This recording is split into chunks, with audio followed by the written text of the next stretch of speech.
राहुल गांधी यांनी मतचोरी संदर्भात कोणता हायड्रोजन बॉम्ब टाकणार याकडे संपूर्ण देशाचं लक्ष लागलेलं होतं।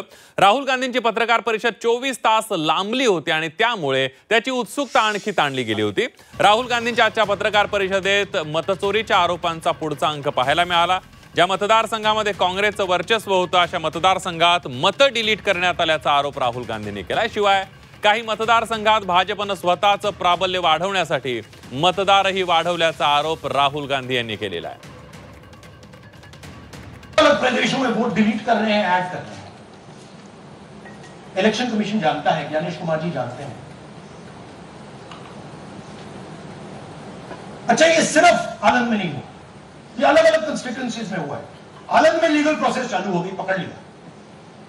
यहां महाराष्ट्र में उसी वोटर्स ऑपरेंडी से, उसी सिस्टम से यहां पे वोट ऐड हुए।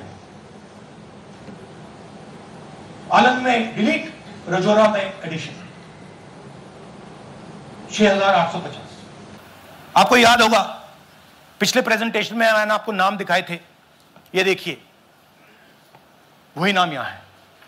वही सिस्टम महाराष्ट्र में चल रहा है जो कर्नाटक में चल रहा था। नाम वैसे ही है, JW JW JW, पता वैसा है, JW JW, नाम यू ऐसे किसी ने टाइप करके लगा दिया।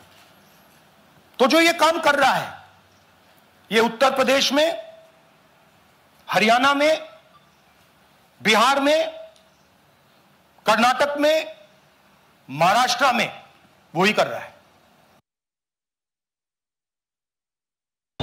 आलंद मतदारसंघामध्ये त्या ठिकाणी जो निवडून आलेला उमेदवार आहे तिथं जर मतं चोरी झाली असती किंवा मतांमध्ये हेराफेरी झाली असती तर काँग्रेसचा भोजराज पाटील म्हणून तिथं आमदार निवडून आला।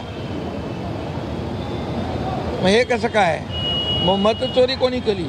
भाजपने केली का काँग्रेसने केली? हा एक विषय येतो। देशाचे विरोधी पक्षनेते आहेत, पण अजूनपणाने निवडणुकीच्या प्रक्रियेमध्ये अलीकडच्या कालावधीमध्ये ज्या पद्धतीने भाष्य करतायत ते बालिशपणाचं भाष्य असं माझं ठाम मत आहे।